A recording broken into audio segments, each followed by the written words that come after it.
तो देखिए हम बात कर लेते हैं एक्सरसाइज 4.2 की, और एक्सरसाइज 4.2 में आपका क्वेश्चन क्या है, using the property of determinants and without expanding in question number 1 to 7 prove that, बिना प्रसरण किए और सारणिकों की गुणधर्म का प्रयोग करके निम्नलिखित प्रश्न 1 और 5 को सिद्ध 1 से 5 को सिद्ध करना है। देखो यहाँ पे डिटर्मिनेंट हमको प्रूव करना है, ये इसकी वैल्यू क्या है पहला ले लेते हैं, मान लो पहले ये दूसरा क्वेश्चन है फिर, है ना। तो इसकी वैल्यू हमको प्रूव करके दिखाने है 0 के बराबर। अब आप यहाँ पे ऐसे मत लगा देना एक्सपेंशन सर, कोई भी एक रो पकड़ के उसको एक्सपेंड कर लो और आंसर आएगा, पक्का आएगा 0। तो लेकिन यहाँ पे मना किया इन्होंने कि हमको यहाँ पे विदाउट एक्सपेंडिंग, ठीक है ना, बिना प्रसरण, बिना उसको मेथड को यूज़ किए, प्रॉपर्टी को यूज़ करके हमको आंसर बताना है। तो देखो बस यही करना है, जब मेंशन ही कर दे तो फिर हमको एक्सपेंशन से करना ही नहीं है, कर दिया तो गलत हो जाएगा, ठीक है। तो क्वेश्चन 1 में हमको क्या करना है फिर देखो, अब ये जो है वो आपके ऊपर डिपेंड करता है कि आपको एग्जाम में क्वेश्चन में फर्स्ट टाइम आप जब क्वेश्चन को देखते हो तो आपके दिमाग में क्या क्लिक करता है, उसके अकॉर्डिंग आप इसको करना है। तो देखो, और ये जो मैं कर रहा हूँ ना, जो लगा रहा हूँ वो कोई ज़रूरी नहीं है आप भी यही लगाओ, लेकिन ये जो मैं बता रहा हूँ वो बेस्ट मेथड है, इजी से इजी यही हो सकता है ना, और भी कुछ हो सकता होगा बट ये बेस्ट है। तो मैं क्या कहना चाह रहा हूँ कि मैं आपको जब और ज़्यादा क्वेश्चन आप सॉल्व करोगे, जैसे लगभग एक्सरसाइज जब कंप्लीट होने को आएगी तो ऑटोमेटिकली आपको भी आइडिया लगने लग जाएगा कि क्वेश्चन को देखते ही कौन सी प्रॉपर्टी पे आपको पहले जाना है, ठीक है। तो सबसे पहले तो हम बात करते हैं क्वेश्चन नंबर 1 की। क्वेश्चन नंबर 1 में आप देखो यहाँ पे एक चीज़ आपको दिख रही होगी कि अगर कॉलम 1 और 2 को मैं जोड़ दूँ, तो देखो माना कि कॉलम 1 में कॉलम 2 को जोड़ूँ तो ये x + a बन जाएगा, ये y + b और ये z + c, और ये ऑलरेडी इधर चल रहे हैं सेम। जब दो कॉलम सेम हो जाएंगे तो हम प्रॉपर्टी की हेल्प से क्या कह देंगे कि यहाँ पे जब दो कॉलम या कोई भी दो रो सेम होती है तो उस डिटर्मिनेंट की वैल्यू क्या होती है, 0। खत्म हो गया क्वेश्चन यहीं पे। तो देखो क्वेश्चन नंबर 1 सॉल्यूशन, हम प्रॉपर्टी क्या लगा रहे हैं कि कॉलम 1 में चेंज कर रहे हैं, कॉलम 1 और कॉलम 2 को जोड़ रहे हैं। भाई ऐसे ही करते हैं, तो करते हैं फिर देखो। ओके, आप चाहो तो ऐसे भी कर सकते हो, देखो थोड़ा सा शुरुआत करने का तरीका थोड़ा सा इसको और इम्प्रूव कर सकते हैं हम। देखो क्या हमको प्रूव करना है ना यहाँ पे, तो हम इसको कह देते हैं LHS और इसको क्या कह देते हैं RHS, और हम लेके चल लेते हैं LHS, थोड़ा ये ठीक रहेगा। LHS लेके चल रहे हैं, लगा क्या रहे हैं, कॉलम 1 में चेंज कर रहे हैं, कॉलम 2 को जोड़ रहे हैं। अब मैं ऊपर से सीधा एक स्टेप कम करता हुआ लिख रहा हूँ कि कॉलम 1 में चेंज कर रहे हैं क्या, कि कॉलम 2 को जोड़ रहे हैं 1 में। तो जोड़ो भाई x + a, y + b, z + c। तो क्या हमने कॉलम 2 में चेंज किया है क्या, नहीं। तो कॉलम 2 अभी जैसा था वैसा ही रहेगा, a b c। और क्या कॉलम 3 में भी चेंज किया, नहीं। तो इसको भी सेम लिखेंगे भाई। अब हम क्या कहेंगे, क्योंकि कॉलम 1 और कॉलम 2 सेम हो गए, सॉरी 3 है ना, ये कॉलम कौन सा है 3। देखो ये कॉलम 3 और कॉलम 1 सेम हो गए, इसलिए सीधा सीधा डिटर्मिनेंट की वैल्यू क्या हो जाएगी, 0। ऐसे आप लैंग्वेज फॉर्म में भी लिख सकते हैं, चाहे ऐसे लिखो, दोनों सही है। कॉलम 1 और 3 आइडेंटिकल हो गए ना, यहाँ पे लिख देंगे आइडेंटिकल हो गए, यहाँ फिर बोल रहे हैं तो समान हो गए ना। तो डिटर्मिनेंट की वैल्यू क्या होती है, 0। तो यहाँ पे क्या हो जाएगा, हैंस प्रूव, कि हमने प्रूव कर दिया, इसकी वैल्यू क्या हो गई, 0। आसान था भाई क्वेश्चन। आगे बढ़ते हैं क्वेश्चन नंबर 2 पे।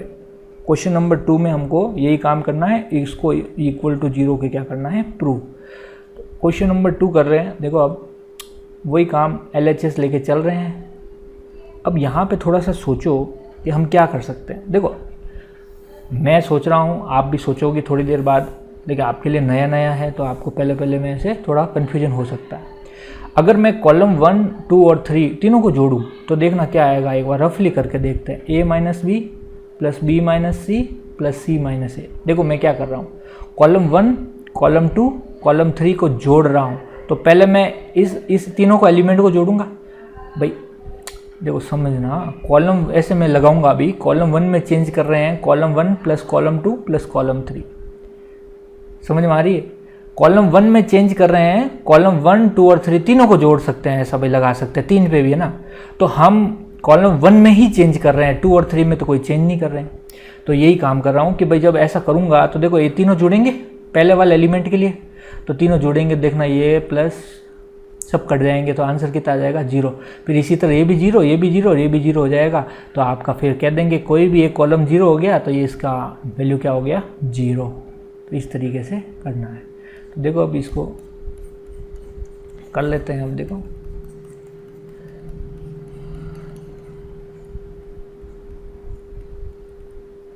ओके, देखो कैसे करेंगे। हाँ मैं क्या कह रहा हूँ, कॉलम 1 को चेंज कर रहे हैं, कॉलम 1 प्लस 2 प्लस 3 कर रहा है।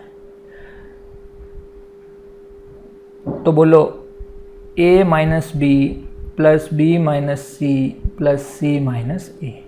क्या मैंने कॉलम 2 में और 3 में चेंज किया? नहीं, तो ये सेम ही आएंगे, b माइनस सी, सी माइनस ए। फिर वापस सेकंड वाली रो में भी यही काम करना है भाई, कॉलम 1 में चेंज कर रहे हैं, इन सबको तीनों को जोड़ रहे हैं, तो यहाँ पे भी तीनों को जोड़ेंगे। तो बोलो b माइनस सी, सी माइनस ए, भाई ये तीनों जोड़ेंगे ना, अब 1 2 और ये तीनों, plus a minus b, last में फिर नीचे वाले तीनों जुड़ेंगे पहले कॉलम में, c माइनस ए माइनस बी, बी माइनस सी, और बाकी सब सेम आएंगे।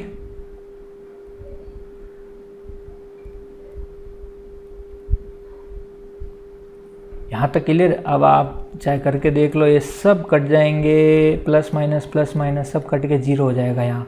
तो देखो यहाँ पे क्या आएगा 0 0 0, और ये तो है ही, चल ही रहे हैं, इनको तो छेड़ना ही नहीं है। c माइनस ए माइनस बी, सी माइनस ए और b माइनस सी। तो अब इसके आगे यहाँ लिखना है ना, तो यहाँ पे कह देंगे क्योंकि all elements of column 1 are 0, Hindi में लिखे तो कॉलम 1 यहाँ स्तंभ 1 के सारे अवयव क्या हो गए 0।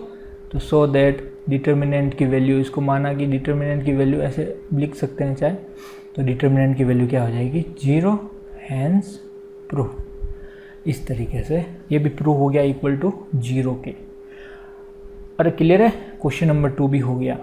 अब आगे बढ़ते हैं, क्वेश्चन नंबर 3 में भी यही काम करना है, 4 में भी यही काम करना है, विदाउट एक्सपेंशन प्रॉपर्टी की हेल्प से हमको प्रूव करना है इक्वल टू 0। तो पहले कर लेते हैं तीसरा, लेके क्या चलते हैं LHS, ठीक है। अब देखो तीसरे क्वेश्चन में आपको थोड़ा सा दिमाग ये लगाना है कि हम देखो यहाँ पे अगर मैं ऐसा करूँ, देखो थोड़ा रफली करते हैं कि अगर 7 को 9 से मल्टीप्लाई करूँ तो 7 और 9 मल्टीप्लाई होकर 63 होंगे, और 63 में 2 जोड़ूँ तो 65 हो जाएंगे। तो सेम हो गए वे दोनों, तो ये और ये सेम हो जाएंगे। इसी तरह 8 को 9 से मल्टीप्लाई करूँ तो 72 होते हैं 72, उसको 3 में जोड़ोगे तो 75, तो ये देखो 75 सेम बन रहा है। तो हम क्या लगा रहे हैं कि कॉलम 1 में चेंज कर रहे हैं, कॉलम 1 में चेंज कर रहे हैं तो वापस C1 लिखेंगे यहाँ पे, क्या 9 से मल्टीप्लाई कर रहे हैं C2 को। अब सुनना देखना, सबसे पहले तो आप एक काम करो क्या हमने कॉलम 2 और 3 में चेंज किया है? नहीं, तो यहाँ पे आप 2 और 3 को सेम लिख दो पहले से ही, 8 और 9 और 65 75 86। अब देखो 9 से मल्टीप्लाई कर रहा हूँ C2 को, C2 कौन है, पहला एलिमेंट कौन है C2 का 7, 7 इंटू 9 63, फिर C1 में जोड़ना है, C1 मतलब पहला एलिमेंट, तो 63 प्लस 2 65। फिर आते हैं सेकेंड वाले में, तो ये काम इधर भी करना है हमको, तो इसको करना 9 8 जा 72 प्लस 3 75, फिर इसको 9 इंटू 9 81, 81 इंटू 5 कितना प्लस 5 कितना हो गया 86। तो ये हमने कर दिया। अब क्योंकि यहाँ पे लिखेंगे because C1 and C3 are identical, मतलब समान है वही,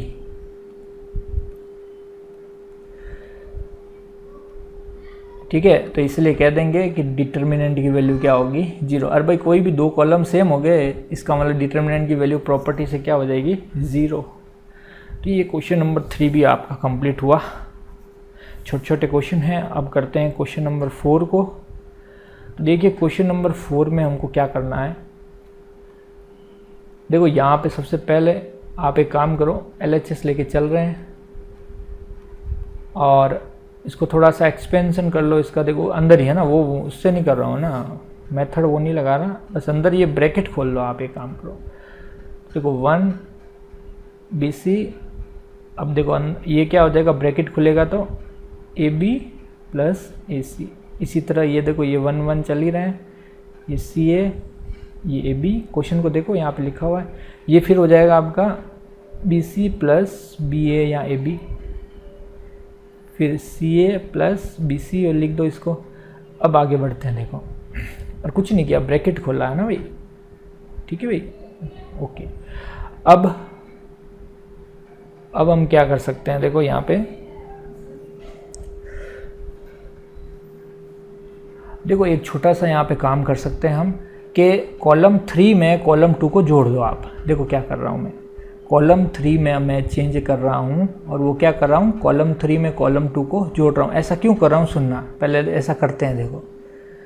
देखो मैंने कॉलम 3 में कुछ किया है तो क्या कॉलम 1 और 2 में कुछ चेंज होगा, नहीं। तो ये सेम लिखना है, BC CA AB। कॉलम 3 में क्या चेंज कर रहा हूँ, कॉलम 2 को जोड़ रहा हूँ, तो यहाँ पे आ जाएगा AB, फिर देखो ये जुड़ेगा तो BC, और ये AC को मैं CA लिख सकता हूँ, कोई प्रॉब्लम नहीं है, यहाँ पे C आएगा ना। फिर देखो ये फिर कॉलम 3 का एलिमेंट सेकेंड ये जो है इसमें ये जुड़ेगा, तो ये देखो AB, देखो पहले मैं इसको लिख रहा हूँ AB, फिर BC, फिर ये वाला जुड़ेगा तो CA, और इधर भी देखो ये तीनों जुड़ जाएंगे तो ये AB plus BC plus CA। अरे ऐसा करने से ये पता चला कि ये तीनों एलिमेंट क्या हो गए, इक्वल। तो इन सब को बाहर ले सकते हैं, भाई कॉमन ले सकते हैं ना। अरे देखो अगर कोई भी एक रो या एक कॉलम में कोई भी कुछ कॉमन आ रहा है तो वो बाहर आ जाएगा सीधा। हमने प्रॉपर्टी में सीखा था ना कि अगर किसी एक नंबर से इसको मल्टीप्लाई किया जाए तो कोई भी एक रो के साथ मल्टीप्लाई या कॉलम के साथ मल्टीप्लाई होगा, तो इसका उल्टा भी तो ट्रू है कि अगर कोई एक कॉमन चीज़ आ रही है पूरी रो में या कॉलम में तो वो बाहर भी निकाल सकते हैं वापस, है ना। तो इसका मतलब यहाँ पे हम इसको बाहर निकाल सकते हैं कि टेकिंग कॉमन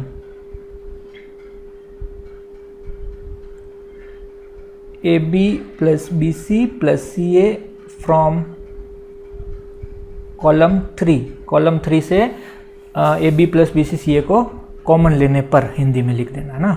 तो यहाँ पर आ जाएगा AB plus BC plus CA।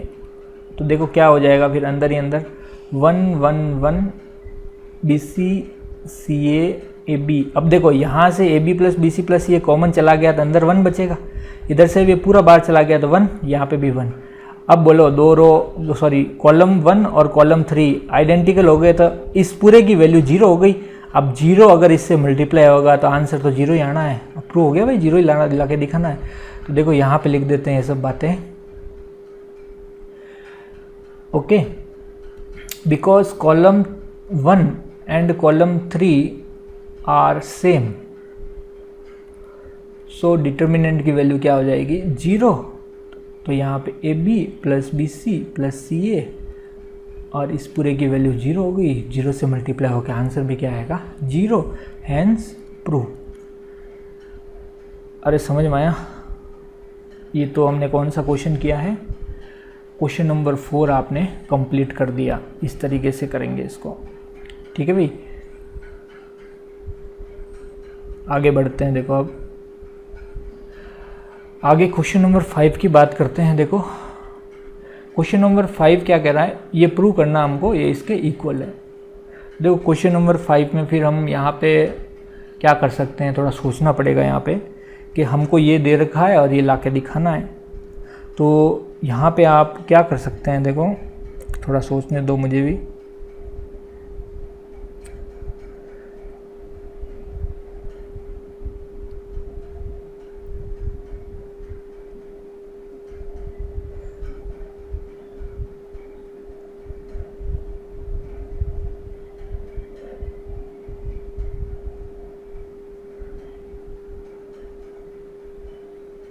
देखो यहाँ पे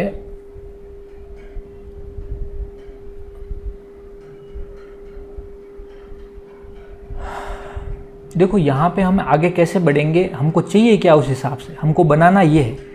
देखो हम कह देते हैं LHS है और इसको कह देते हैं पूरे को RHS। तो हम RHS लेके आने वाले हैं, लेके क्या चलेंगे LHS। तो इसका मतलब हमको RHS को ध्यान में रखते हुए आगे बढ़ना है कि हमको लाना क्या है, ये सब लाना है एलिमेंट। तो देखो उसके लिए हम क्या कर सकते हैं, यहाँ पे थोड़ा ध्यान देना कि अगर मैं ऐसा करूँ कि कॉलम 1 या रो 1, देखो रो 1 में मैं क्या चेंज करूँ, रो 1 माइनस रो 2 माइनस रो 3, अगर ऐसा करूँ तो देखो क्या होगा।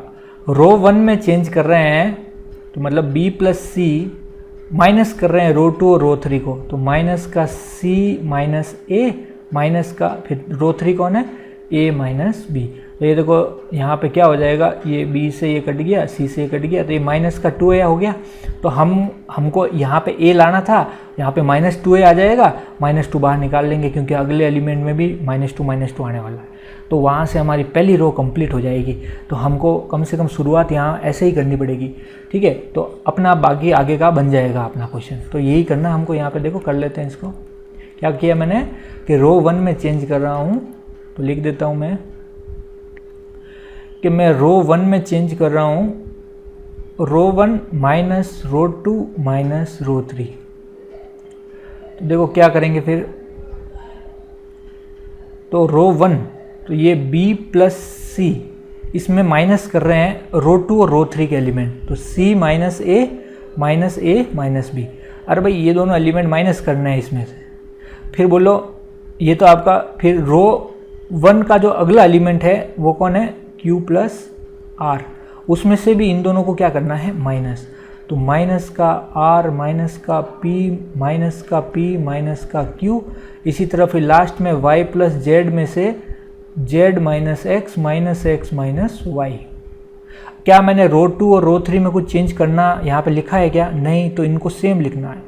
तो C plus A plus B, R plus P plus Q, Z plus X plus Y। अब ये सब क्यों किया है, क्योंकि ये सब कटना है, हमको पता है। B से B गया, C से C गया, तो यहाँ पे 2P बचेगा, बस बाकी सब कर देंगे। यहाँ पे 2X बचेगा और बाकी सब क्या हो जाएंगे, कर देंगे। तो देखो क्या बनेगा, फिर यहाँ लिख देता हूँ माइनस का 2A C plus A plus B, और ये बचेगा माइनस का 2P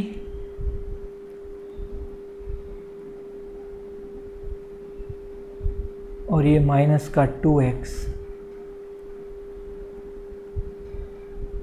यहाँ तक क्लियर है भाई सबको। अब देखो पहली रो में से -2 कॉमन ले सकते हैं हम, तो यही लिखेंगे टेकिंग कॉमन -2 फ्रॉम रो 1। तो रो 1 में से -2 बाहर आएगा, तो ये आपका A P और X। तो पहली रो बना ली हमने, ये देखो पहली रो बना ली हमने, इसीलिए ये सब किया हमने। तो ये आपका C plus A plus B, R plus P plus Q, Z plus X plus Y। अब आगे कैसे बढ़ेंगे, अब हमको क्या लाना है, यहाँ पे B Q Y लाना है। तो देखो यहाँ पे आप एक काम कर सकते हो, यहाँ पे अब आगे कि आप एक छोटा सा स्टेप करो कि रो 2 को रो 3 से क्या कर दो, इंटरचेंज। देखो इंटरचेंज करने से क्या डिटर्मिनेंट की वैल्यू में फ़र्क पड़ता है कि हाँ बस माइनस आ जाता है, प्लस है तो ठीक है, साइन क्या हो जाता है, चेंज, और कोई फ़र्क पड़ता है क्या, नहीं। तो हम यहाँ पे ऐसा क्यों कर रहे हैं, क्योंकि यहाँ पे हमको B बनाना है। अगर मैं यहाँ पे ऐसा करूँ कि रो 2 को रो 1 में से माइनस करूँ तो यहाँ C आ जाएगा, बाद में इंटरचेंज करो, यहाँ पे पहले करो, आपकी मर्जी है। तो मैं पहले कर लेता हूँ रो 2 को रो 3 से इंटरचेंज। तो अब बनेगा क्या, जैसा ऐसा करूँगा तो एक माइनस एक्स्ट्रा लग जाएगा बाहर। अरे ऐसा इंटरचेंज करने से डिटर्मिनेंट की वैल्यू में माइनस का फ़र्क आता है, इसलिए यहाँ पे माइनस एक्स्ट्रा लगाया मैंने। अब क्या किया मैंने, A P एक्स, तो अब मैंने रो 2 को रो 3 को चेंज किया है, तो रो 3 को लिखेंगे रो 2 की जगह। तो A plus B P plus Q X plus Y, अब रो 2 नीचे आ जाएगा C plus A R plus P Z plus X. यहाँ तक क्लियर है। अब आसान हो गया, देखो क्या, पहले यहाँ पे माइनस माइनस प्लस हो जाएगा।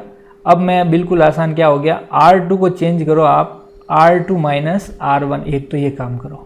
ऐसा करते ही देखो a प्लस बी में से a घटाओगे तो b बच जाएगा, p प्लस क्यू में से p घटाओगे तो q बच जाएगा, तो देखो p b q y आ जाएगा आपका। फिर आप उसी में साथ में ये काम करो कि R3 में से चेंज करो R3 माइनस R1।